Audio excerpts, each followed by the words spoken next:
Hello viewers, আজকে রাত্রে আমার সঙ্গে খুব ভয়ঙ্কর মর্মান্তিক ঘটনা ঘটে গেছে।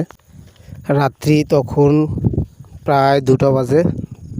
আমি বাইরে বের হয়েছি, হঠাৎই পিছনে কিছু একটা আওয়াজ শুনতে পেলাম।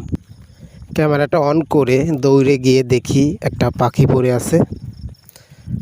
পাখিটি আমাদের আঞ্চলিক ভাষায় শালিক পাখি বলে, আপনাদের ভাষায় কি বলে জানি না। তো ভাবলাম যে এত রাত্রে শালিক এখানে কিভাবে পড়লো। আমি খুব চেষ্টা করলাম তার আঘাতগুলো দেখার জন্য, অনেক খোঁজাখুঁজি করলাম, কোনো আঘাত দেখতে পারিনি। পাখিটি পড়ার সঙ্গে সঙ্গেই মারা গেছে, আমি নড়াচড়া করতে দেখিনি।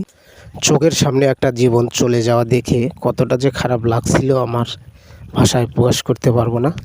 শুধু ভাবছিলাম যে এটা পাখি না হয়ে যদি কোনো মানুষ হতো, এতক্ষণ কান্নাকাটির হইহল্লা শুরু হয়ে যেত।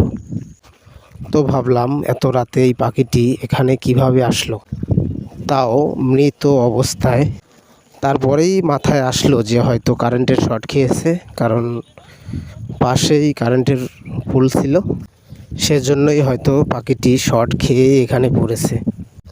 সত্যিই আমি খুবই দুঃখিত যে পাখিটাকে বাঁচাতে পারিনি।